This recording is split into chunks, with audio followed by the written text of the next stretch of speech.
Hello everyone, and welcome back to some more Tiny Rogues.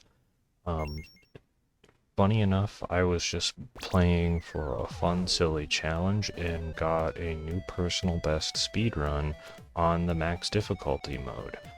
So the class I'm doing is Chaos. So basically, it is an amalgamation of all of the other classes generated randomly. So you have no idea what you're starting with, you don't know what your equipment is, you don't know what your starting ability is, you don't know what your starting stats are. So it is just quite random and silly.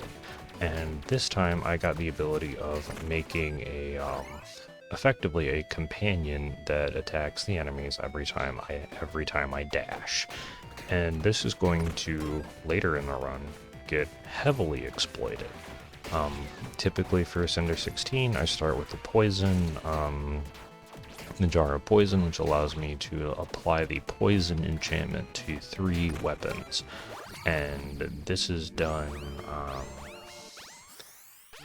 the to basically overwrite the initial negative enchantment and give a very nice damage boost for the early game. And depending on what abilities you roll, it can be quite useful later on. Now, the yeah, one of the strategies that I've been using that's been helping me clear more Cinder 16 just in general is the basically just picking something that's definitely going to be helpful rather than trying to like re-roll for the best possible status traits. Now the one I picked was basically if I attack fast enough, which is like 10 melee attacks, I regain stamina, which will allow me to dodge, and also the description was it activates on dash effects, which is in this case, make a buddy. And there I took the block and an accessory that gives me a block which regenerates each floor. So basically it just gives me 1 extra health that comes back every single floor and is consumed first out of my health pool.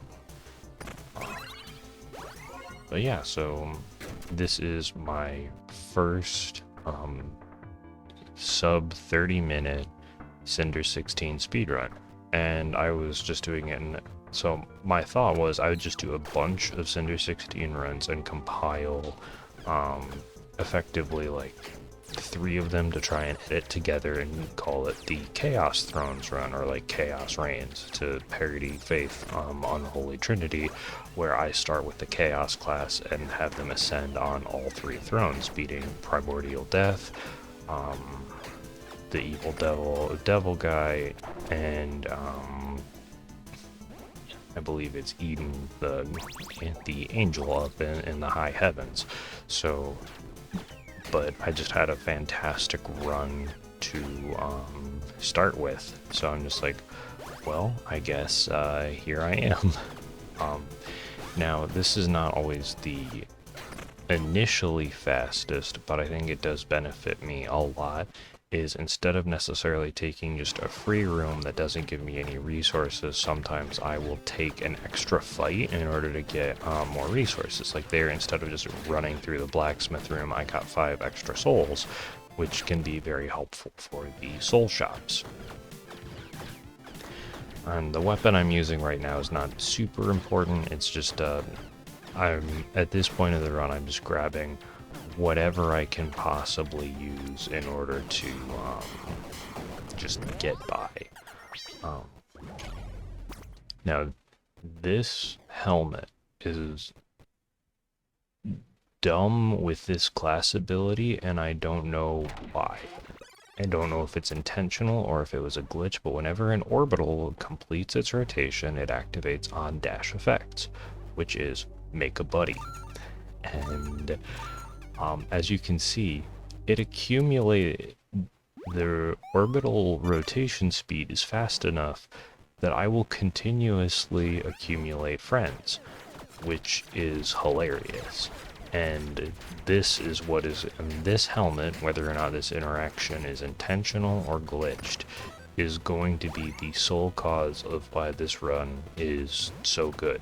I have no idea why it works or how it worked, but we are going to get a lot of little shadow companion buddies, and it's going to be hilarious. There was mostly just a waste, like I didn't see any good weapons that I wanted, so it was effectively a wasted pick, but I was still at least a fast rune. And yeah, so the one really nice thing about doing like these speed attempts in tiny rogues, at least for me, is the longer that you're alive, the more likely the game is just going to give you something. And there, knowing that I can just pay 10 gold to get all of my stuff back, I just eat 1 health and effectively gain 3 back. But Tiny Rogues has a really good setup of, I don't know how exactly the numbers go, of the longer you survive, the more likely it is you are to get something that's really good to carry you through the rest of the run. So that's why I adopted the strategy of just like pick anything to help you survive, and then the game will just give you what you need to win. Oh yeah, and then so you have 3 maximum stacks of tipsiness in this game, and since I got a couple of beers earlier, I was only able to drink one of the whiskey there to before going into this boss fight. And if you try to exceed your maximum stacks of tipsiness, then you end up taking damage, and that is not recommended.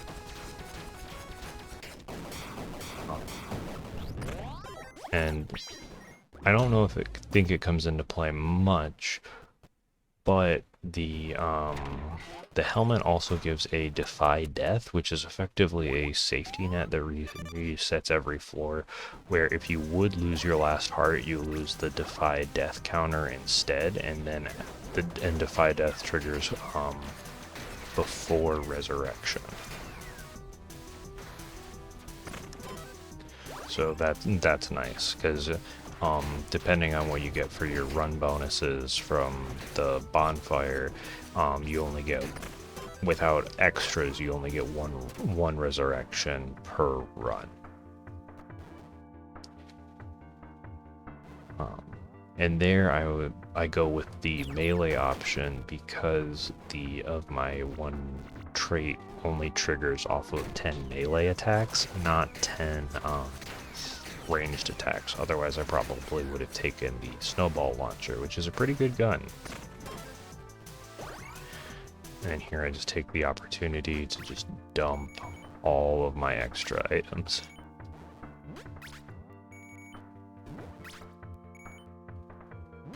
And I don't think it comes up too much in this run for carry weight, but you do want to make sure you don't go over your max equip load, because if you do, you slow down, and slowing down is not good. I think it does things like reduces top end damage and also slows your movement speed. And movement speed is great for dodging all of the enemy projectiles, and also it gets you to the door after collecting your reward faster.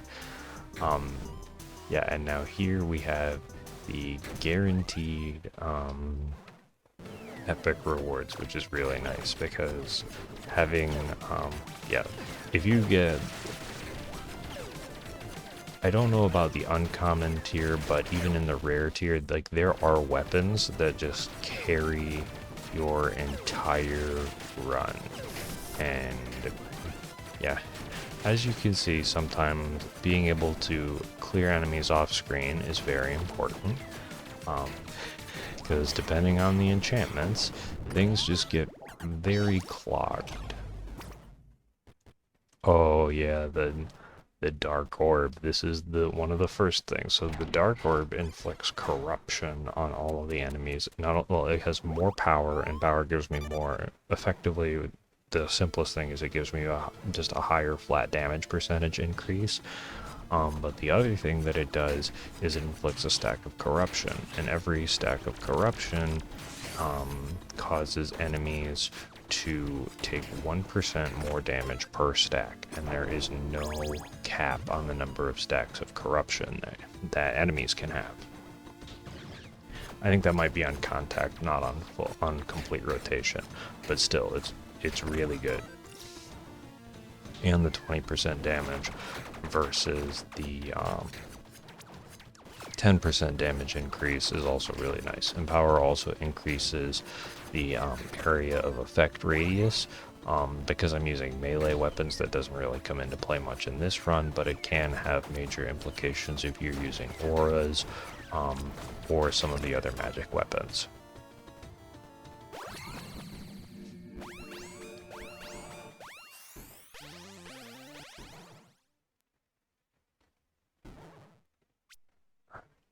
And then I don't know exactly how well the global tally threshold thing works, but lowering the threshold requirements does help, I think, because, like, for example, it now only takes 9 attacks, melee attacks, to get the refresh.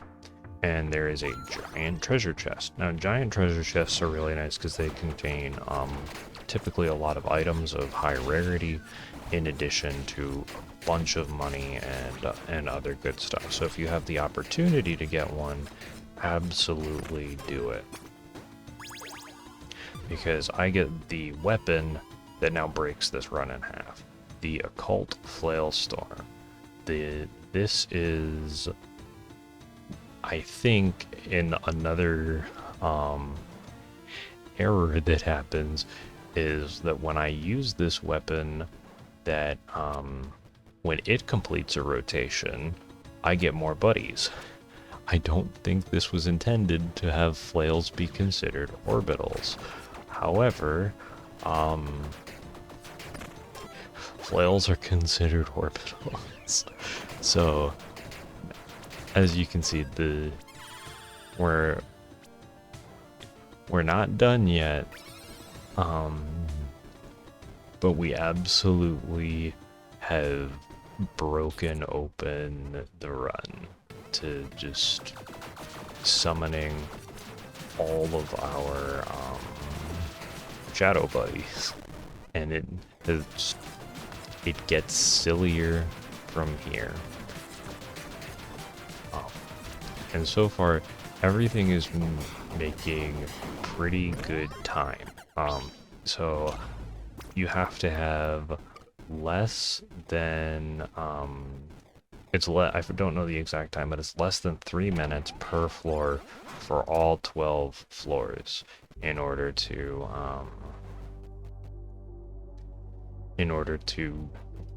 get a sub 30. And there are some pretty crazy boss fights towards the end. And again here, because I think I got myself to 4 good already, which is enough to get into the through the halfway point of the high heavens, I am just recovering and making sure that I don't die, because I have plenty of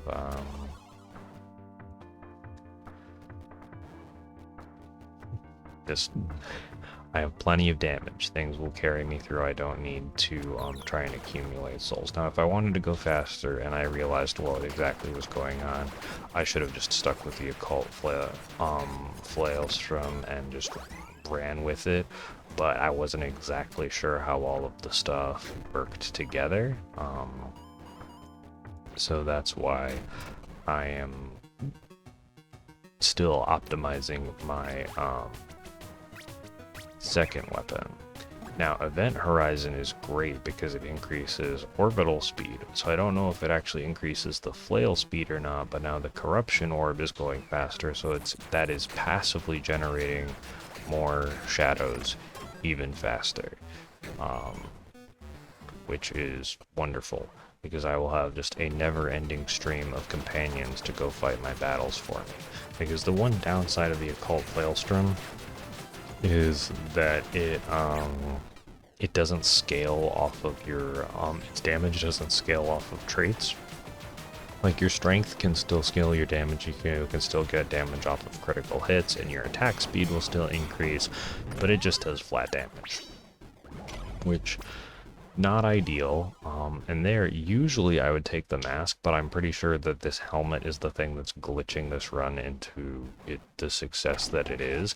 So I grab the, I grabbed something else. I forgot what I grabbed, but not super important at this point.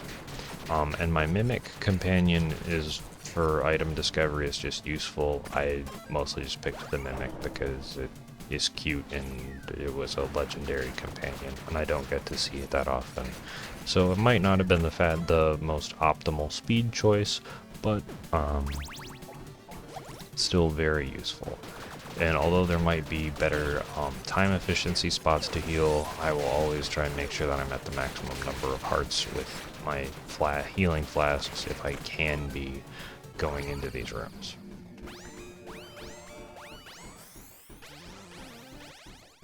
Oh yeah, that blunt trauma is nice because my flail does striking damage, so it just causes now explosions that benefit from the power boost to do more area damage. So it's just, yeah, as you can see, the longer you live, and if you can even get tiny synergies, things start to go wildly in your favor. And the blacksmith shops are always very nice to see because you can get armor for free. Oh yeah, and then also the weapon upgrades do, I think it's a 5% damage, 5% base damage increase on weapons.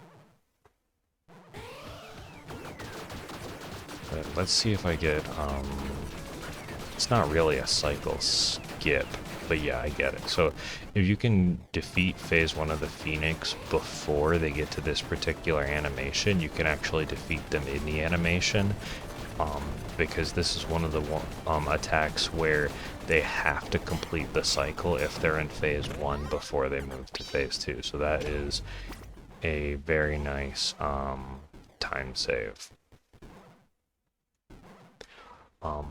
Now, the increased damage per armor is nice, but I noticed that the carry weight is not good. So I take the only going 5 over my carry weight, and then thankfully I get the boost to strength there, so I'm at carry weight, and I still got some pretty good armor that gives me a health and a suppression, where suppression is just a free extra health point specifically for boss rooms. And now we gotta go beat up Ornstein and Smo. I know that's not what they're named in Tiny Rogues because being legally distinct, but it's Ornstein and Smo.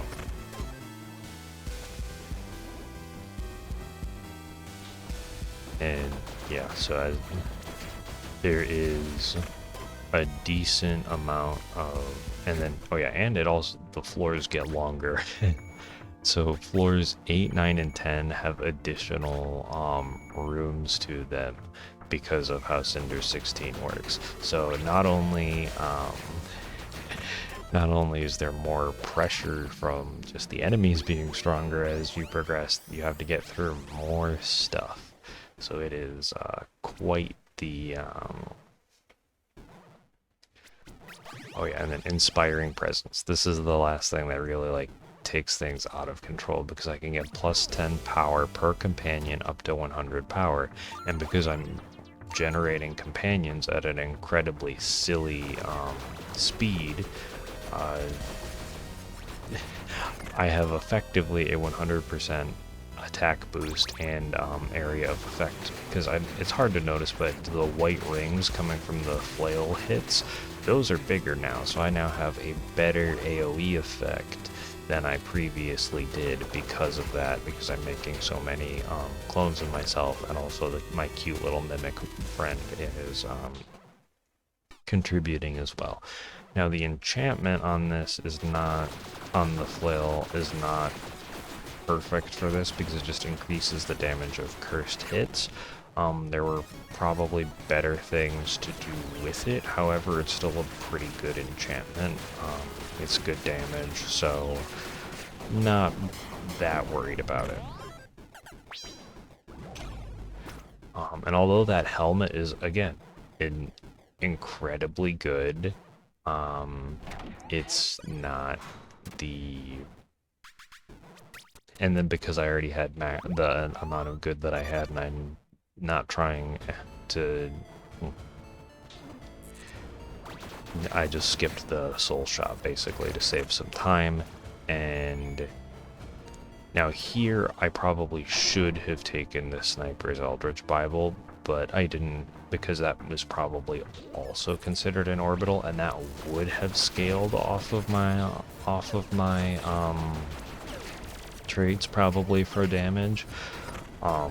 However, the run was still really good, so I don't know if that would have helped or not, but the run still is phenomenal.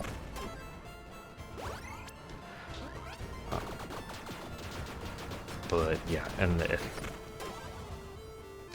there I grabbed the machine gun, but I don't think it's actually going to help with anything. And here, no, I don't roll for enchantments there, but I do get some repair powder, which is just a nice little effectively safe bonus, so in case I accidentally hurry later, because I know that this run is on really good time. Now repair powder you can only use when there are no enemies in the room, so either before or after a fight. So you can't use it as a spontaneous instant heal, but it's still really, really good. Here, since I don't have a very high cursed hit chance, I think I just go with Grenadier, which also benefits from the increased power. So the 100% increased power gives me an AoE boost to the area of the grenades. So as you can see, that those took up a very large chunk of the screen. I don't know if they hit the abomination, those ones did, but they still are doing quite well. And yeah, so everything is getting cleaned up very nicely, and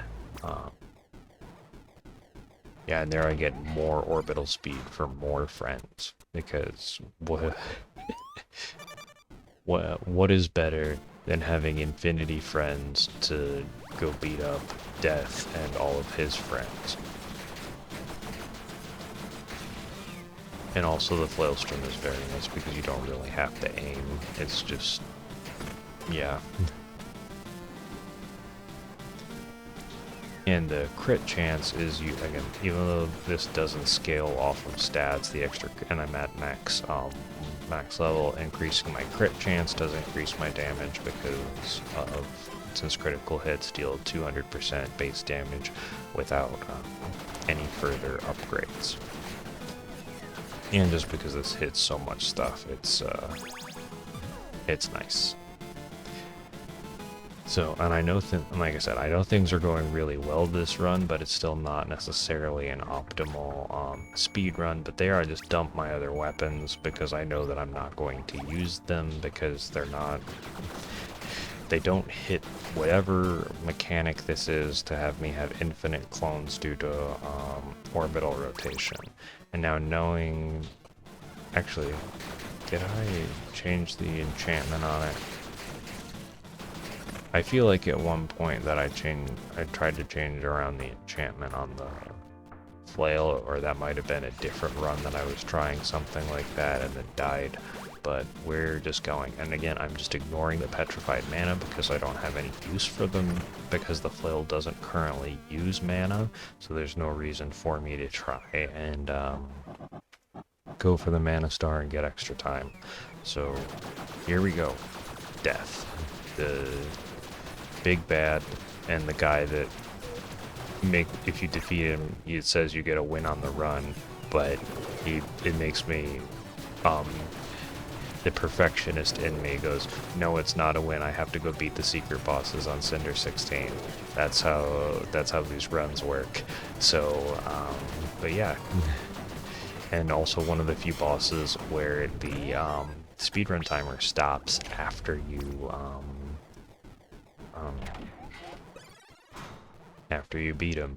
So there we go. There I just dropped the trident because again, it's not going to beat the considering that flails are orbitals. Now here I have 5 minutes and 15 seconds to beat the final two, and to the, at least of this run, the theoretically hardest floors in the game. I think Burning Hell, like, I think, actually I have no idea which one, because every one of the floors is, like, the secret floors are nothing to sneeze at. They're, in the Burning Hells, there are enemies that persist after death and continue trying to send massive amounts of projectiles at you.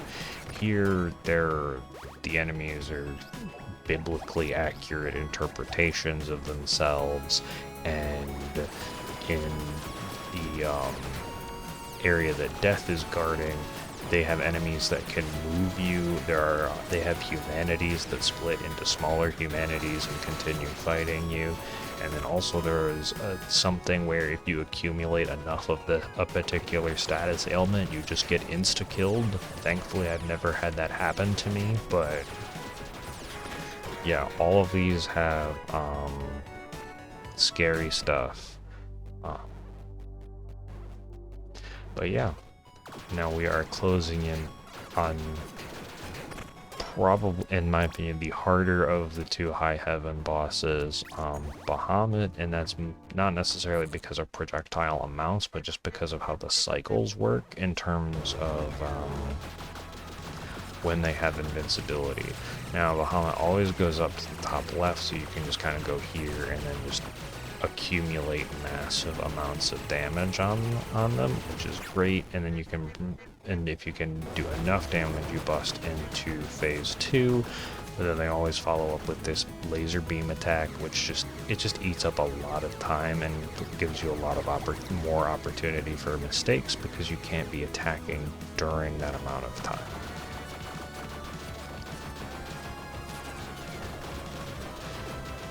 And then this is just a lot on the screen, because every once in a while I just hit the point of where I just go, you know, I just can't interpret all of the pixels, so I just end up taking a bunch of damage as I just stand in the middle of attacks.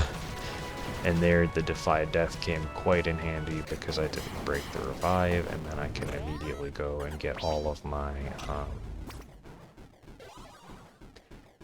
I think I tested this one out for a minute, because I think it was a legendary weapon at one point, or maybe it wasn't, but it's quite good in its own right, but it is not the, because I tested it out, I think, because I know that it can scale, but it does not. It's very disappointing, because every once in a while you want to just test, if you don't have all the weapons memorized, you just want to test something real quick.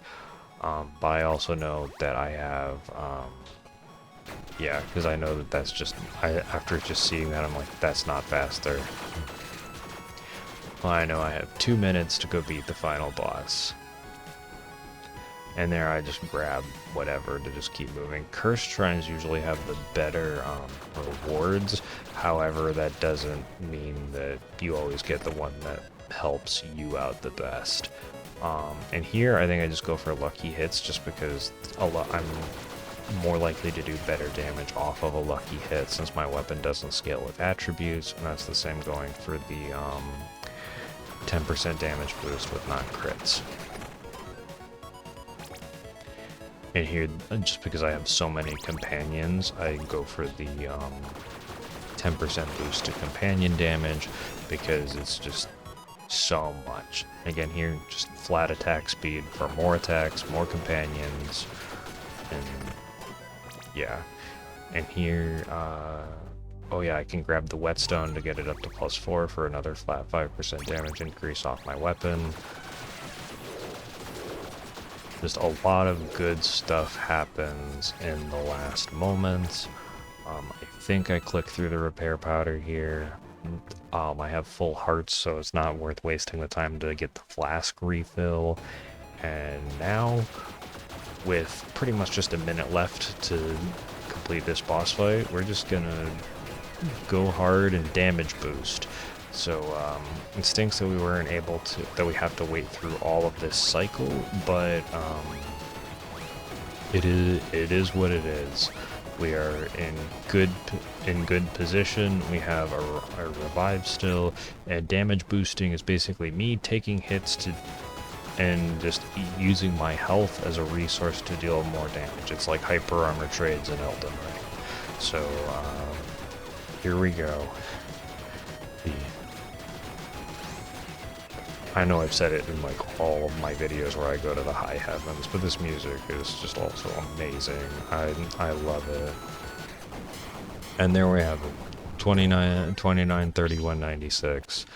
My personal best Cinder 16 run on the first run of what was going to be like a potential meme series of where I was be like, yeah, maybe if I can get sub 30s this would be great, but apparently we're just here. So thank you all so much for joining me. Thank you all for supporting the channel, and also for all these random speedrun attempts that I do where I'm just like, I feel like going fast in an entirely random game that I love. So again, thank you all so much. I hope you have a wonderful day, and I'll catch you in the next video. See ya!